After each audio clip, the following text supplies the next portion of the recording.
The town of Hollowshade slept beneath a canopy of soot and fog, where chimneys coughed black breath into the pale dawn. Time moved slower there. Each tick of the hour echoed like a heartbeat in a sickly body. Lanterns burned weakly in the haze, and the cobblestone streets gleamed with last night's rain. And that town stood a small shop at the corner of Belmere Street, its windows frosted, its sign faded. Thorne and Combe Horologist, Estono 1837. Inside, among brass gears and the perfume of oil, worked Elias Thorne, the last master clockmaker of Hollowshade. His hands were steady, his eyes patient, his heart quietly breaking. To the townsfolk he was merely a craftsman, a reclusive man who fixed their watches and restored their memories of ticking time. But behind his calm face lay a curse. For every timepiece he repaired that belonged to another soul, he lost an hour of his own life. Elias had not always known of the curse. It began one bitter winter when he inherited the shop from his father, along with a peculiar pocket watch, the Heart of Hollowshade. It was said that when the watch stopped, someone's fate would pause with it. He had once thought it nonsense. But the first time he fixed it, his mother never woke again. Since that night, he had never spoken of the watch to anyone. It lay locked beneath the floorboards of his workshop, wrapped in a velvet cloth that smelled faintly of iron and regret. The townsfolk adored Elias for his skill. They would say, "He can make the dead tick again." But none knew how true that was. When he repaired a clock for a grieving widow, her husband's memory would stir in her dreams. When he restored a pocket watch for a dying man, the man would awaken, gasping for one more hour, and each time Elias grew a little older. The lines beneath his eyes deepened. His reflection blurred like worn glass. Outside his shop, the bell tower tolled 8 times. The fog swirled, parting just enough to reveal the outline of a woman standing by the door, young, cloaked, and holding a small box to her chest. Elias, who had grown accustomed to silence, looked up when the bell above his door chimed. She stepped in. The scent of rain followed her. "Are you Mr. Thorne?" she asked softly. Her voice trembled, yet carried an echo of something familiar, like a melody he once knew. "I am," Elias replied. "What brings you to my shop at this hour?" The woman unwrapped the box carefully, revealing a small silver locket clock, shaped like a heart. Its glass was cracked, its hands frozen at 12. "It belonged to my mother," she said. "It stopped the night she died." Elias froze. Beneath the grime, beneath the delicate filigree of the casing, he recognized the mark engraved inside, a small crescent gear, the same design as the one on the Heart of Hollowshade. His breath caught. "I've taken it to every craftsman in the city," she continued. "They said it can't be fixed, but they also said, if anyone could, it would be you." Elias swallowed, his pulse echoing with the soft ticking of the hundreds of clocks on his shelves. "What is your name, miss?" "Clara," she whispered. Clara Vale. The name struck him like a forgotten chord. The same surname carved into an old locket his father once carried. He looked away, pretending to study the clock, though his mind spun faster than any gear. "You said it stopped when your mother died?" Clara nodded. "And what was her name?" "Lydia Vale." Elias nearly dropped the locket. Lydia Vale, the woman his father once loved before marrying Elias's mother. The woman whose portrait he had found hidden beneath the floorboards years ago. The curse, it seemed, was not just his. It ran through bloodlines like rust through steel. He steadied his voice. "I'll see what I can do, but this piece—" "It's delicate. Come back in 3 days." Clara nodded, offering a faint, grateful smile that stirred something long dormant in him. "Thank you, Mr. Thorne." As she turned to leave, Elias called out, "Miss Vale, where did your mother get this locket?" She paused in the doorway. "She told me it was a gift from a man she was never meant to love." The bell chimed again as she disappeared into the mist. Elias stood alone, the silver locket trembling in his palm, as if the gears inside still remembered her heartbeat. The curse whispered through the walls again, gentle as breath. To mend another's time is to break your own. That night, Hollowshade was drowned in fog. The gas lamps flickered, and the moon hid behind a shroud of cloud like a guilty witness. Elias sat alone in his workshop, the locket resting before him beneath a magnifying glass. The tiny gears within were unlike anything he had seen before, half clockwork, half something else. He turned it slowly, revealing faint etchings along the rim. Words written in a language not of this age. Tempus redimit caritatem. He translated quietly. Time redeems love. He thought of Lydia Vale, of his father, of Clara's eyes. The pattern was no coincidence. The curse was weaving their lives together again, one broken piece at a time. He reached for his tools, but before his fingers touched the locket, a whisper rose from beneath the floorboards, low, rhythmic, like the sighing of unseen machinery. The same sound he had heard only once before, the night his mother died. He froze, the whisper grew louder, he pulled back the rug, pried open the old floorboards, and there it was. The heart of Hollowshade glowing faintly with a crimson pulse, like the ember of a dying soul. Its hands were moving, though he hadn't wound it in years. Tick-tock, tick-tock, and then it stopped the moment he lifted the locket. The air changed. The clocks around him began to tremble, their ticks falling out of rhythm, echoing a heartbeat that wasn't his own.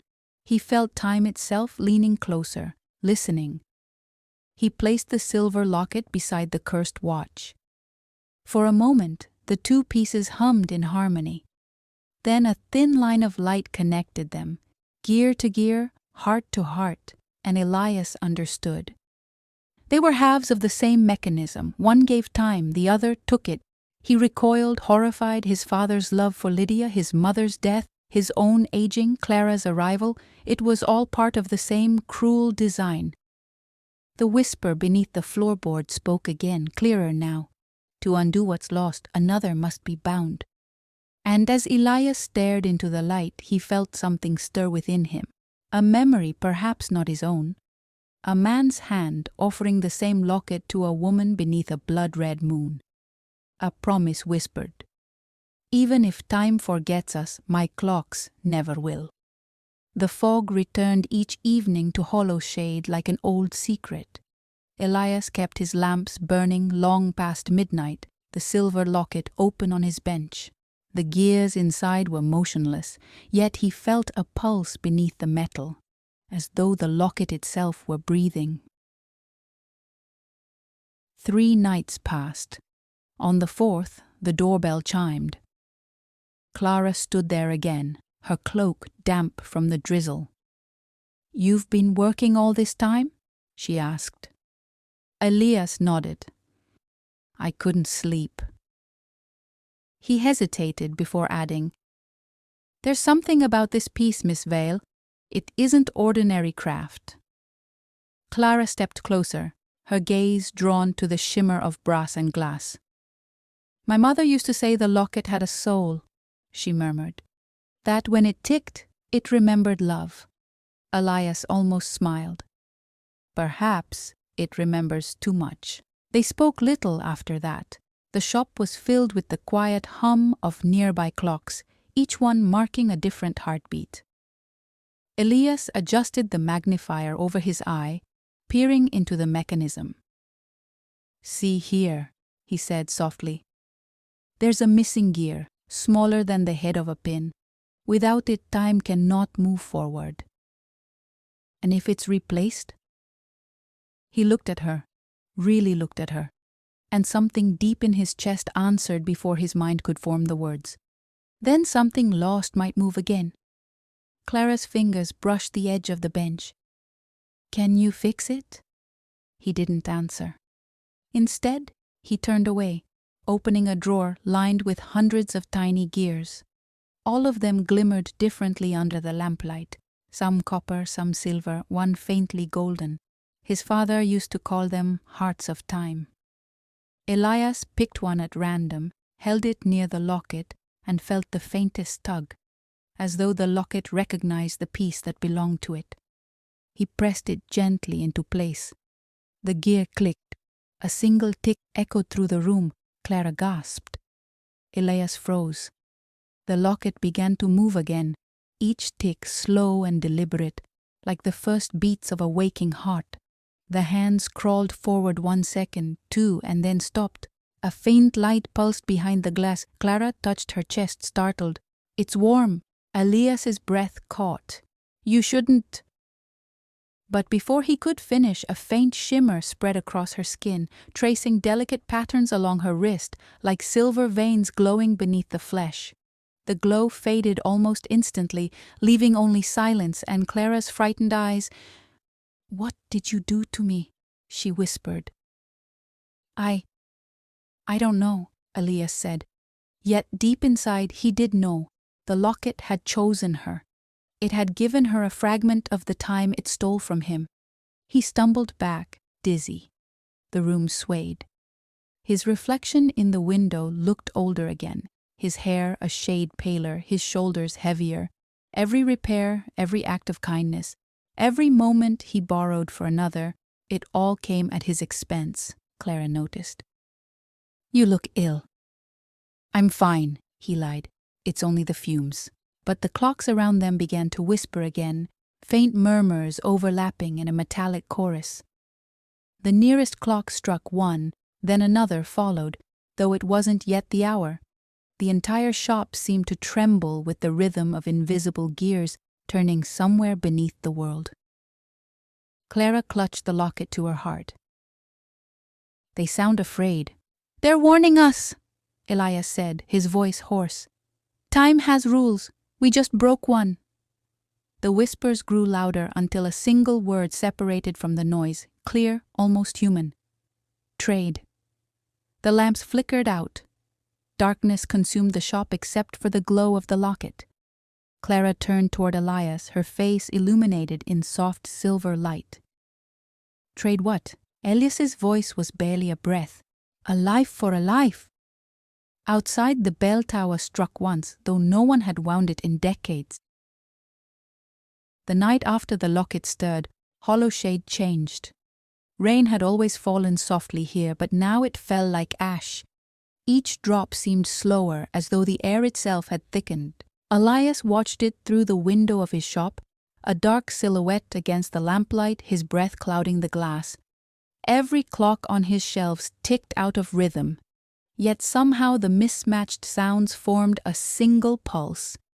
He wondered if the world was trying to keep time with his heart, or hers. Clara had returned at dawn, pale but restless. She said she had dreamt of corridors filled with clocks and a voice behind the walls whispering her name. Elias listened in silence, feeling that whisper somewhere deep behind his ribs. When she lifted the locket, it shimmered faintly again, as if responding to the unseen pulse that bound them. He poured tea, though his hands trembled so badly that a few drops splashed the saucer. "You should rest," he told her. "I can't," she said. "When I close my eyes, I hear ticking inside me, like something wound too tight." He wanted to tell her the truth, that the gear he had replaced had taken something from him and given it to her, but he couldn't yet form the words. So instead he said, "Sometimes clocks need time to settle." She smiled faintly. "And if they never do?" "Then someone winds them again," he said, though the thought chilled him. Hours slipped by, in a blur of tea steam and quiet breath. When the shop grew dark, Elias lit the lamps again and turned one clock after another to face the wall. He could not bear their gaze. Every dial looked like an accusing eye. At midnight, the whispering returned. This time, it did not come from the floorboards but from the mirror behind his bench. The surface rippled like water, and within it he saw a reflection that wasn't quite his own. His face younger, eyes clearer, the man he once was before the curse. The image smiled at him. "You've done it again," it said in his own voice. "You've traded what's left of you for what you lost." Elias stepped back. "Who are you?" "You, when you still believed that love could fix what time breaks." The reflection tilted its head. "But love isn't repair, it's surrender." The glass cracked. Clara gasped. She had seen it too. The mirror's surface fractured into countless small pieces, each showing a different moment. His father's hands winding a clock, his mother's face turning away, Lydia veil beneath a red moon. And between those shards, he saw Clara herself standing in the ruins of time, the locket glowing like a heart torn open. She reached for him. The image shattered. Every clock in the room stopped at once. The silence that followed was heavier than any sound. Clara whispered, "What did we just see?" Elias's throat tightened. "A memory that hasn't happened yet." The bell tower outside struck once, then again, and again, 13 times, though there were only 12 hours in the night. Each toll echoed through the bones of the town. Outside, windows trembled, doors creaked open on their own. A child cried somewhere in the fog. The sound folded into the tolling until it was impossible to tell which was human and which was clockwork. Clara clutched his arm. "Elias, what is happening?" "The balance," he said. "We've disturbed it. Time wants payment." "And what does it want?" He looked at her, eyes hollow. "Me." The 13th toll faded into a hush that felt like breath, drawn before a scream. Then came the sound of turning gears, vast, unseen machinery grinding beneath the town. The floor trembled. Dust fell from the rafters, and somewhere deep below Hollowshade, something ancient began to wake. The dawn after the 13th toll arrived bruised and pale. No birds sang above Hollowshade. The fog hung lower than ever, curling around chimneys like smoke from a dying candle. Elias had not slept. He sat at his bench, a cup of untouched tea gone cold beside him, and stared at the silver locket. It no longer glowed. Its stillness frightened him more than its voice ever had. Clara lay on the narrow sofa near the window, her cloak drawn up to her chin. She looked peaceful, yet each breath she took came in measured beats, as though her lungs obeyed some hidden metronome. Elias listened to the rhythm and found himself counting the seconds, 1, 2, 3, then a pause, 4, 5, then another pause. Time itself seemed uncertain of how to move around her. When she stirred awake, she whispered, "The town feels different." He nodded. "It's remembering." She frowned. "Remembering what?" Elias rose, crossed to the window, and lifted the curtain. Beyond the fog, he could just make out the outline of houses shifting ever so slightly, their roofs and walls misaligned as though each was trying to recall its original shape after years of forgetfulness. "Hollowshade was built on borrowed time," he said quietly. "My family made sure of it. Every clock in this town, every bell, every gear, it all runs from a single heart beneath the earth. The heart of Hollowshade," Clara whispered. He turned to her. "Yes. When my father first wound it, the town began to thrive. The days grew longer, the winters kinder, but there was a price. Every time we fixed a piece of time for someone else, a piece of us was taken." Clara rose, clutching the locket. "Then we have to stop it. We can end this." Elias shook his head. "It doesn't end. It only trades. To stop it, you must give back what was borrowed." "And what was borrowed?" "Your heartbeat," he said softly. "Mine. Everyone's." She stared at him, the color draining from her face. "You mean the entire town lives on stolen hours?" "Yes." His voice cracked. "And the debt is due." Outside, the church bell struck 9, though the sun had barely lifted. The sound carried oddly, metallic and hollow, until it faded into a distant echo that seemed to come from below their feet. Elias grabbed his coat. "We have to go to the house, Ging." "What house?" "My father's," he said. "The one that remembers everything." The Vale Manor sat at the edge of Hollowshade, half swallowed by vines and ivy, its windows boarded, its gate half rusted away. Elias hadn't been there in nearly 20 years, not since the night his father died. The front door creaked open at his touch, though the hinges hadn't moved in decades. Inside, dust hung like fog. Clocks lined every wall, grandfather clocks, mantel clocks, pocket watches nailed in neat rows, none ticked. Yet the air pulsed faintly, as if the walls themselves were breathing. Clara followed close behind. "Did he build all these?" "He tried to stop the curse," Elias said. "Each of these was a fragment of the mechanism he took apart, but he never found the core." They moved deeper through the hallways. The farther they went, the more the clocks changed. Their faces melted into mirrored glass, their hands curved like delicate bones. Clara shivered. "It feels alive." "It is," he said. "The house keeps time the way a body keeps memory." At the end of the corridor stood a tall door carved with a spiral of gears. Elias pressed his palm to it. The spiral turned once, releasing a sigh of air that smelled of iron and candle wax. Beyond was a chamber filled with light, not from the sun, but from a massive clockwork heart suspended in the center, its gears turning slowly, each rotation echoing like thunder underwater. Clara gasped. "It's beautiful." Elias shook his head. "It's dying." The heart flickered, its rhythm uneven. With each stutter, the room darkened. The walls groaned, shedding flakes of dust. He stepped closer and felt warmth radiating from it, familiar, almost human. It was his father's heartbeat, stretched thin across the years. He turned to Clara. "If this stops, the town stops with it.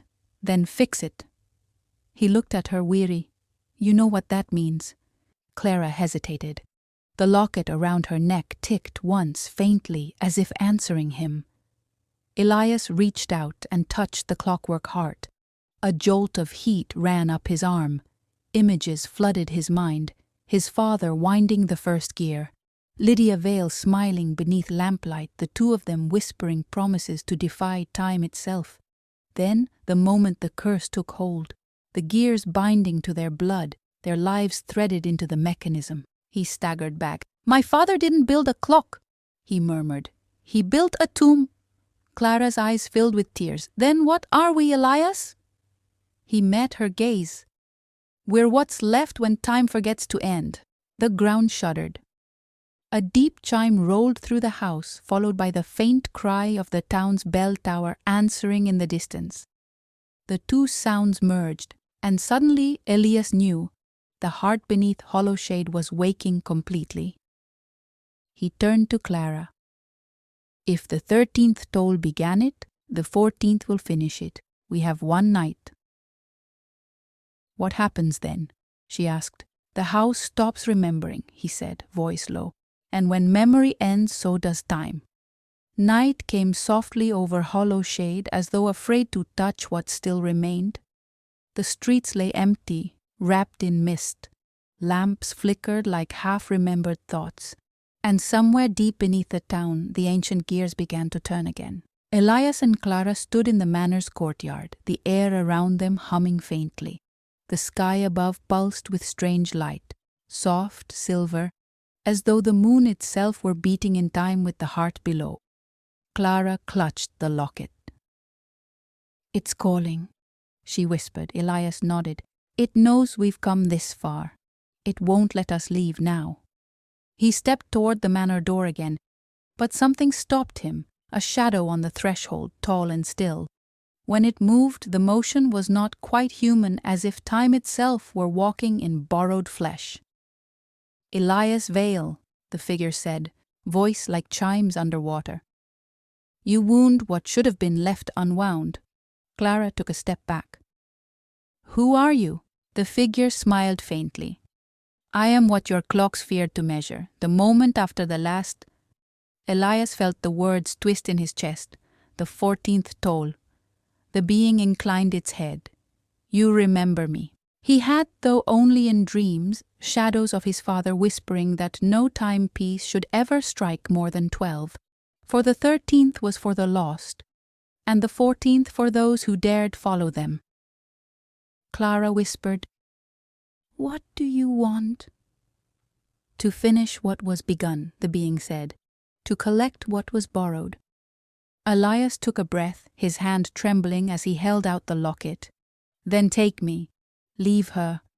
But the figure only shook its head. Time does not trade. It balances. The locket holds two hearts, wound together. One cannot stop without the other. Clara's voice broke. "Then we're both bound?" Elias looked at her, his eyes soft with something that could never quite become a smile. "It seems even fate has a clockmaker's precision." He turned to the figure. "If it must end, let it end here. Let the town wake without us." The being regarded him in silence. Then it raised its hand, and the world shifted. The air rippled like a mirror. Every window in hollow shade glowed faintly, showing scenes that were not of the present. Children laughing on sunlit streets, lovers dancing beneath lanterns, a town that had once known warmth. "These," the being said, "are the hours your family stole. Do you return them?" "Yes," Elias said, though his voice was no louder than the wind. The figure nodded once. The ground trembled. From beneath the manor came a low, resonant hum that grew until the walls quivered.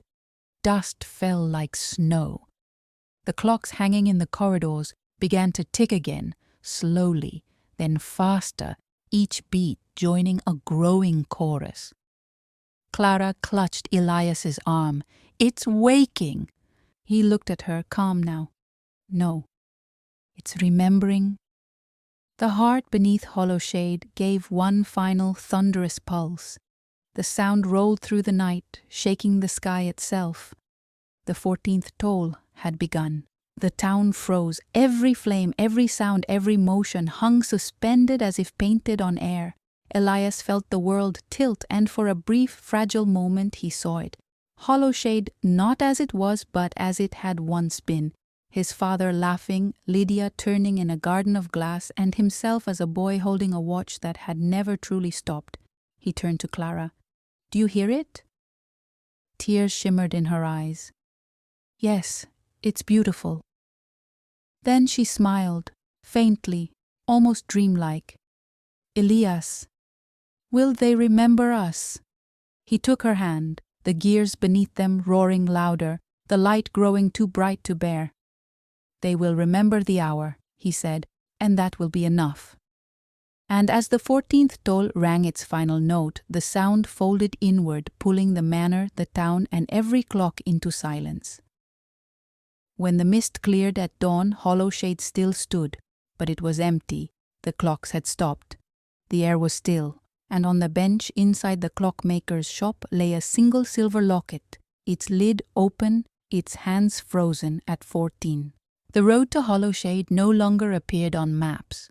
Travelers spoke of it only in fragments, an old stone bridge that led nowhere, a valley where the fog never lifted, a silence that tasted of rain and metal. On an autumn night that seemed unwilling to end, a solitary coach rattled along that forgotten way.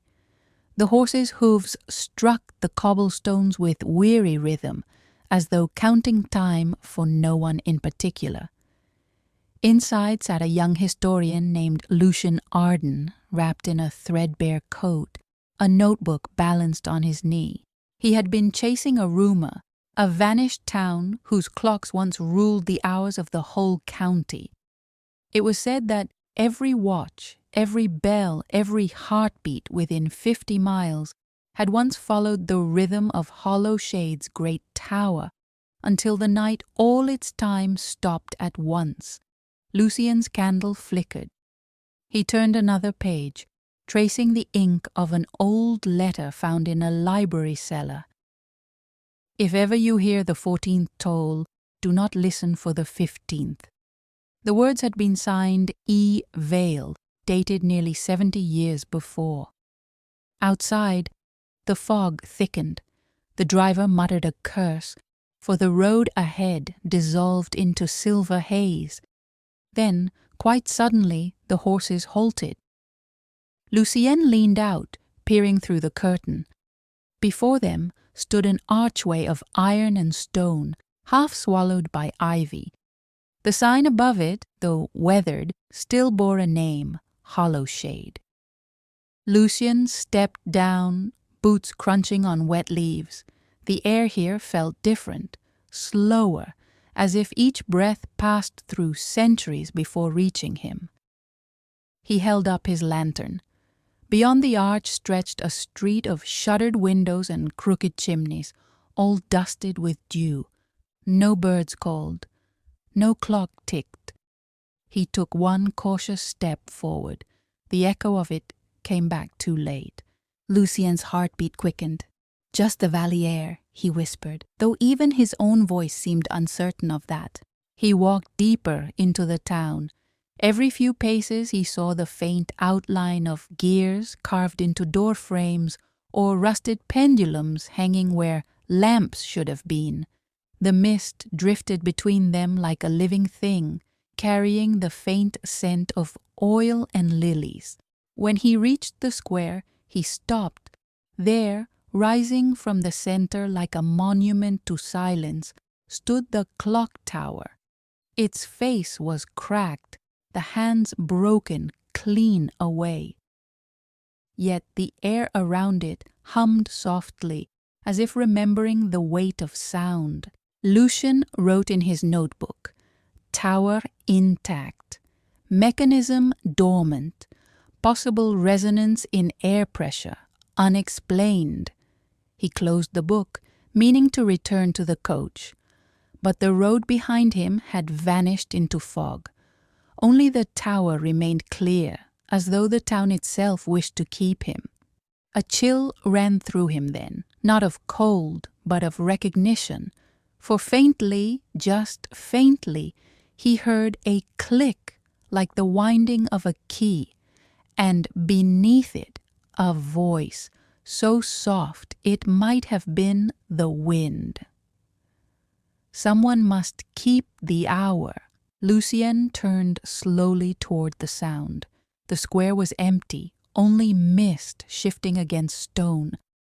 Yet the echo of the words clung to him like a chill. He lifted his lantern higher, the light trembling across shuttered windows. A movement flickered at the edge of vision, the faint sway of a sign above a shop door. He crossed the square and brushed aside the vines that hid its lettering. The paint had nearly vanished, but a few letters still gleamed beneath the grime. Vale and Son, horologists, the name from the letter. He pushed the door. It opened with a sigh of hinges. Dust spiraled in the lamplight like slow snow. The shop smelled of metal, cedar oil, and something faintly sweet, like a memory. Inside, rows of clocks lined the walls, mantel clocks, carriage clocks, tall wooden cases, all of them motionless. Their glass faces reflected his flame, and for an instant he thought he saw someone standing behind him. When he turned, there was only air. He stepped farther in. The counter still held scattered tools, screwdrivers, tiny tweezers, a half-assembled watch resting on a velvet cloth. Lucien leaned closer. The hands of that watch were unlike any he had seen. Instead of numbers, 12 delicate runes encircled its face, each one faintly glowing, as if whispering light. He reached out, hesitant, and touched the crystal. A pulse answered, not in the metal, but in him. 1,000 heartbeats seemed to stir beneath the floorboards, all out of rhythm, all searching for the lost hour. He stumbled back. The lantern shook in his hand. The clocks on the walls trembled too, as though waking from a long dream. Their pendulums swung once, twice and fell still again. The air smelled of rain on copper. Lucien whispered, "What happened here?" From the back room came another sound, the faint scrape of a chair.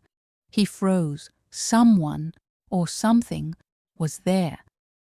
He raised the lantern and moved toward the half-open door. Beyond it lay a workshop larger than he expected. A narrow staircase curled downward into darkness, carrying a draught that smelled of damp stone and rust. He hesitated at the top, listening.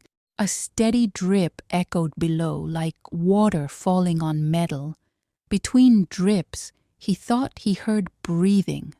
He swallowed. "Is someone down there?" No answer, only the faint creak of gears turning far away. Then, suddenly, a flash, an image not his own. A man in a waistcoat, eyes hollow, working feverishly at a great machine. Beside him, a woman with pale hands winding a silver locket, her face blurred by light. Lucien gasped. The vision vanished. He gripped the rail to steady himself. A memory? His voice sounded small in the cavernous silence. He took a cautious step down the stairs, lantern held ahead. The deeper he went, the colder it grew, until his breath clouded before him. The steps ended in an underground hall lined with iron pipes and broken gears. In the center stood a massive pendulum, motionless, crusted with age. As he approached, something shimmered on the floor beneath it, a ring of faintly glowing dust. He knelt and touched it with one fingertip. The dust stirred, forming a perfect circle, and within it the outline of two interlocked hands. Then, from nowhere, a voice, clearer this time, tender and worn with sorrow. He kept his promise. Even time cannot bury a vow. Lucien spun around. A shape was forming out of the fog at the far wall, the silhouette of a woman, her dress flowing like smoke, her eyes 2 points of dim light. Who are you?" he whispered. Her gaze met his, and though her lips did not move, he heard her answer inside his chest. "Clara Vale."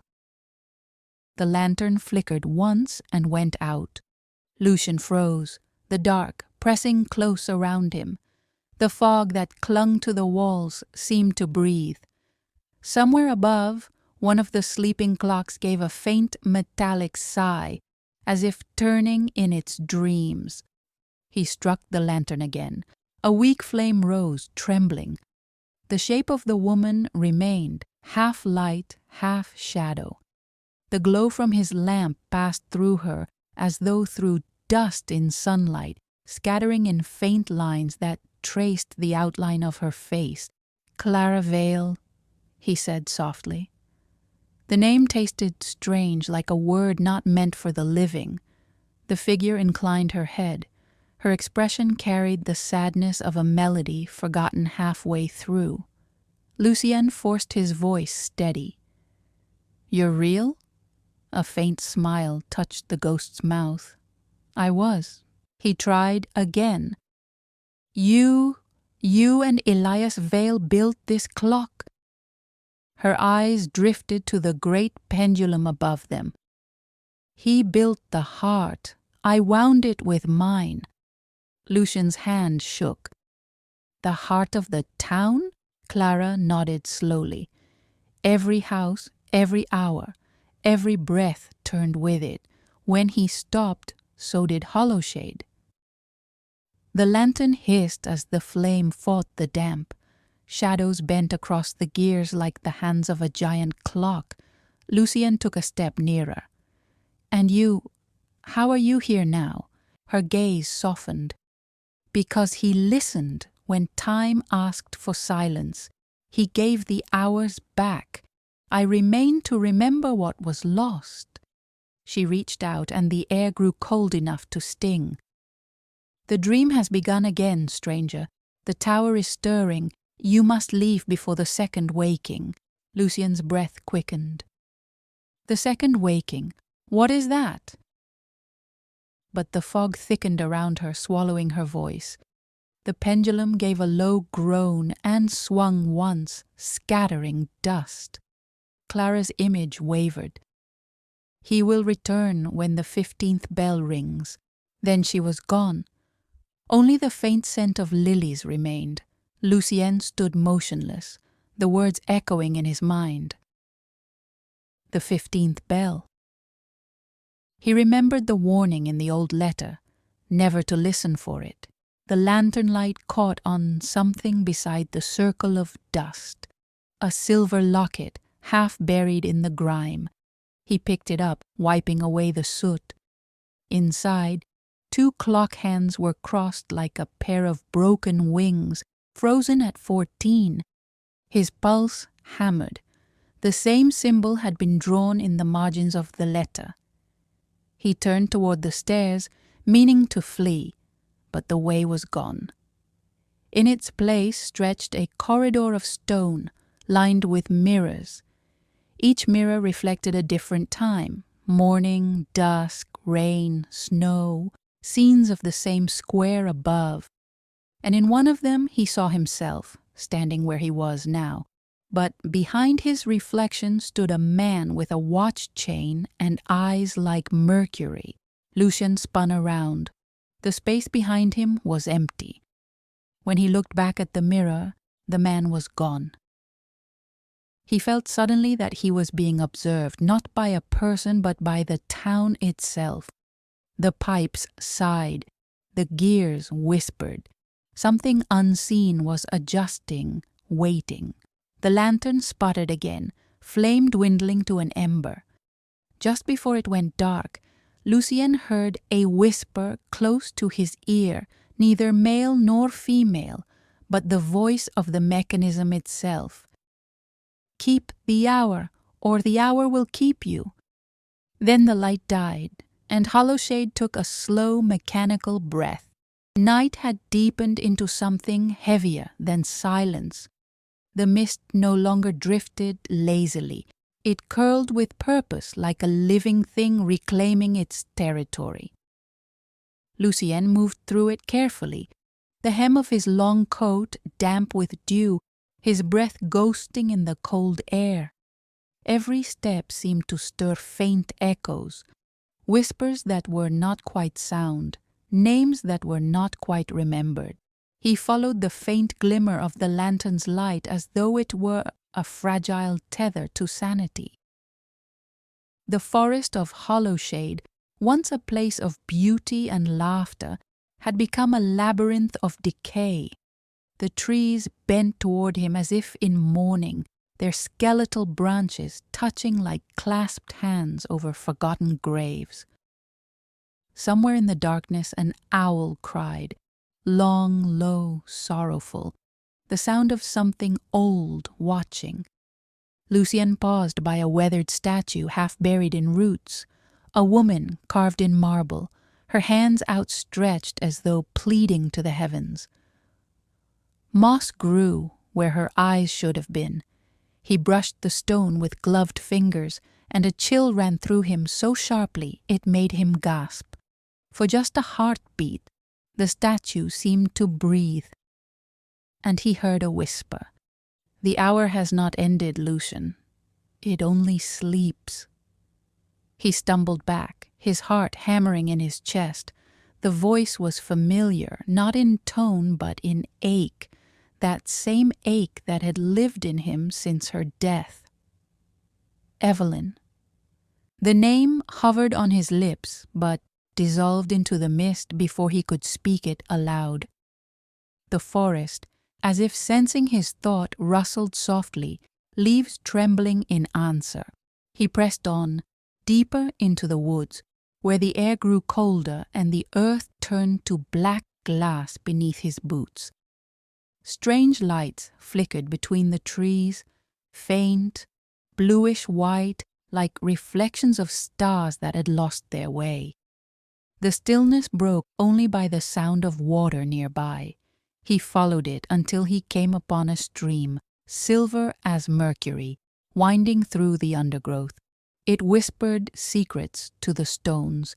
When Lucian knelt beside it, his reflection wavered, not his face as it was now, but as it had been years ago, unscarred, younger, and with eyes that still held warmth.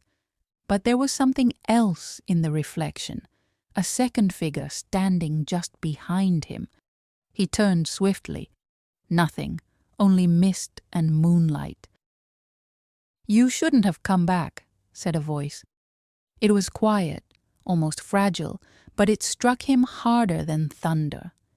He looked toward the sound, and there, on the other side of the stream, a figure began to form. A woman, draped in a gown of pale blue that seemed woven from moonlight and frost. Her hair flowed like a river of silver down her shoulders. For a moment Lucian could not move. His throat tightened as though the air itself had turned to stone. "Evelyn?" he whispered. But before the name could cross fully into the air, the figure vanished, leaving behind only a ripple in the stream and the faint scent of lilac, her scent. The forest fell utterly silent. Even the wind had ceased. Lucian sank to his knees, the lantern trembling in his grasp. He had found her ghost, or perhaps the forest had decided, after all these years, to show him what he was never meant to see again. The mist did not fade that night. It grew thicker, alive with whispers that seemed to twist through the trees like threads of memory. Lucian walked without knowing where his feet carried him, drawn by something unseen, or perhaps by something that had been waiting for him all along. The forest opened into a clearing, and before him stood the ruins of an old chapel. Its roof had long since fallen in, its windows shattered, yet moonlight pooled inside as though sanctified. The air smelled of iron and roses, the scent of old blood and forgotten devotion. Lucian's lantern flickered. He stepped through the crumbling archway, his boots echoing softly against the stone. Candles stood melted to their bases, long dead, but as he passed, a few flared faintly to life, cold blue flames that burned without heat. And at the far end of the chapel, by the altar of cracked marble, stood the figure again. Evelyn. Her eyes glowed faintly, not white, not blue, but the strange color of starlight seen through tears. "You came back," she said. Her voice was a sigh caught between worlds. "I told you once that Hollowshade keeps what it's owed." Lucian's breath trembled. "You're not real. Does it matter?" Her lips curved in a sad smile. "You still remember me." He took a step closer. "Why do you haunt me?" "Haunt you?" she repeated, her tone softening. "Lucian, I'm what's left of you." For a long moment he couldn't speak. He remembered the fire that had taken the manor, the storm that followed, the night he buried her ring beneath the elm tree. He remembered the guilt that had followed him through every season since. "I tried to save you," he whispered. "I know," she said, "and for that you were cursed, not by the forest, not by magic, but by grief." The air shuddered with her words.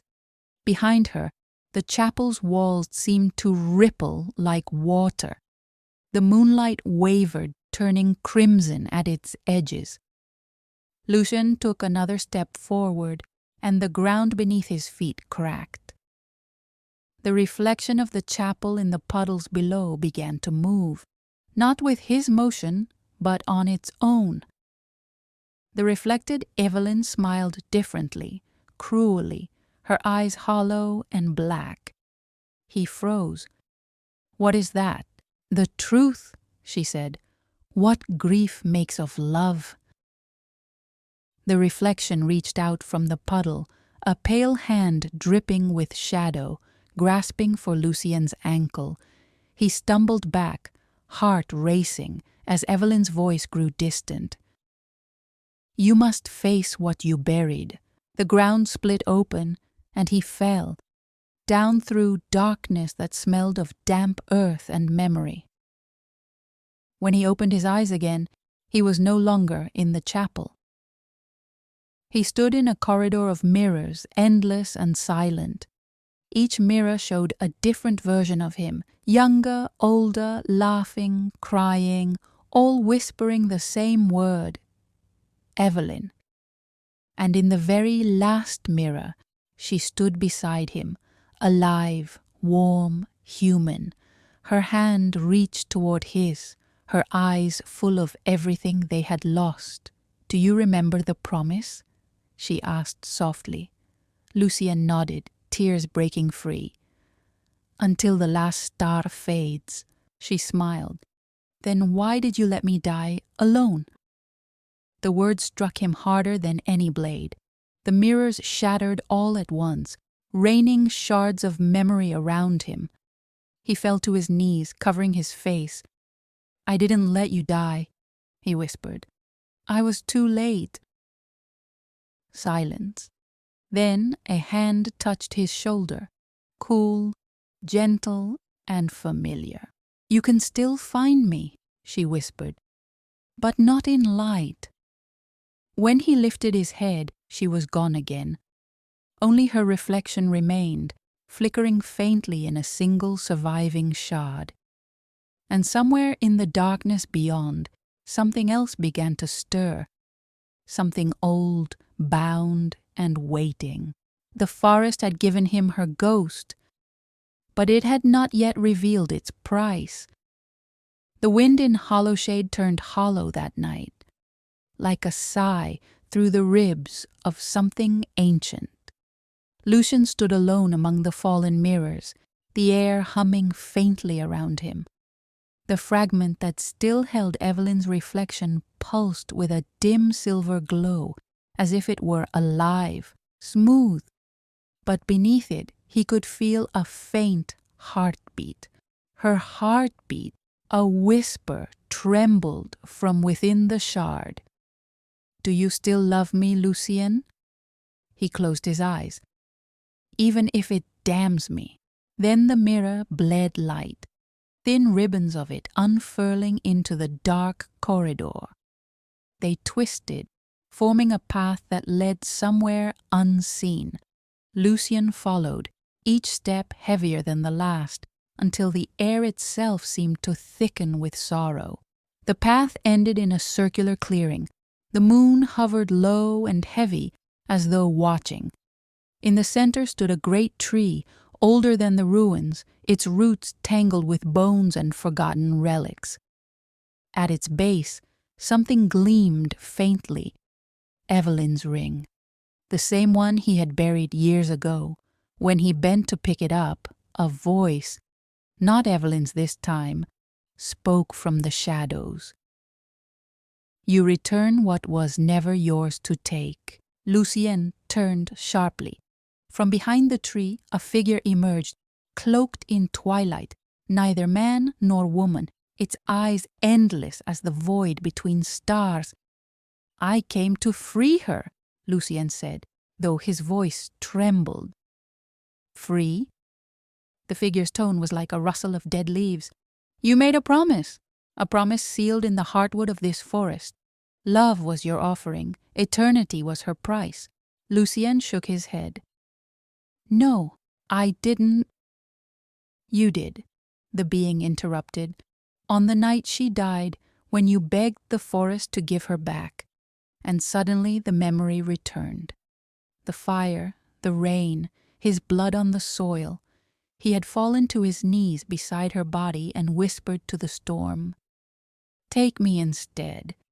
Just let her breathe again." The forest had listened, but it hadn't given her life. It had kept her in between, neither spirit nor living. Lucien's knees weakened. "Then, all this time," She walks because you wished it, the being said. She weeps because you meant it. The tree behind it groaned dead as its bark, splitting like flesh. From within, light poured out. And through that light, Evelyn stepped forth once more. This time, she looked different. Not ghostly, not ethereal, but real. Real enough that the air bent around her warmth, yet her eyes carried both love and sorrow. "You should not have come back," she said softly. "I couldn't let you fade," he answered. "You were never meant to save me." She looked down, her hand trembling as she touched his cheek. "You were meant to remember me." The being's shadow stretched longer, swallowing the ground around them. "The forest hungers, Lucien. It feeds on love unburied. If you stay, you both will be taken, your souls entwined, your names forgotten." Lucien looked at Evelyn, then at the dark mass coiling like smoke behind the figure. "If I leave," he whispered, "will you still remain?" She nodded once, tears glimmering like rain. "As long as someone remembers the story." He reached for her hand. "Then remember me too." Their fingers met. Light seared the ground beneath them, and the entire clearing erupted in blinding brilliance. When it faded, only the tree remained. At its roots lay two things, a silver ring and a single crimson leaf that pulsed faintly like a living heart. Years later, travelers who passed through Hollowshade would speak of strange music on moonless nights, the sound of two voices humming softly through the fog, entwined forever. Some say it was the forest mourning, others say it was love, refusing to die quietly. But those who stayed long enough to listen claimed to hear a whisper behind the song, gentle, sorrowful, eternal, until the last star fades. The village of Hollowshade had long since vanished from the maps. What remained was little more than a rumor, a place the wind seemed to forget to visit. But one autumn evening, a young historian named Clara Wren arrived with a lantern, a notebook, and a question that had haunted her research for years. Why did people once call this forest cursed by love? She had followed every faded mention, every whispered account of the ghost bride of Hollowshade, until her steps brought her to a ruin swallowed by ivy. The stones were cold, the air faintly perfumed with decay and something sweeter, the ghost of old roses. Inside she found what time had almost erased, the remnants of a chapel. Her lantern light trembled across the pews. She felt it before she saw it, a kind of stillness, heavy and listening. And then, in the corner near the collapsed altar, she noticed something half buried in the ash. A book. Its leather cover had fused with soot and roots, but when she brushed the dirt away, faint letters appeared. For Evelyn. Until the last star fades. Clara's breath caught. She turned the pages gently. They were fragile, filled with a man's handwriting, sometimes steady, sometimes frantic. Each entry a confession, a memory, a prayer. Names appeared again and again. Lucien, Evelyn, the forest, the ring. The final entry was dated on the night the manor had burned. The ink bled into the page, but the words were still legible. "If love has a soul, let mine follow hers. If memory is a curse, let me bear it kindly. The forest has taken her breath, but not my promise."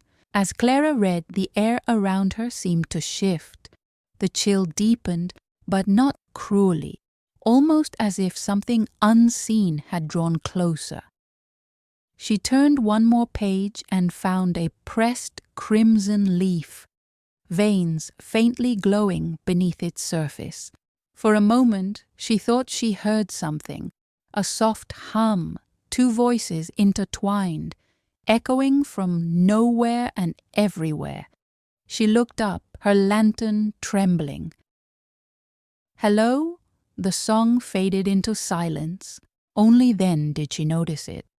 The faint outline of two figures carved into the wall behind the altar. A man and a woman, their hands nearly touching. Clara smiled through the shiver that passed through her. "Until the last star fades," she whispered, closing the journal. Outside, the wind stirred through the trees, carrying a faint answer, something like a sigh, or perhaps a thank you. And when Clara finally left the forest, she swore the mist behind her glowed just a little warmer, as if two old souls were finally at peace.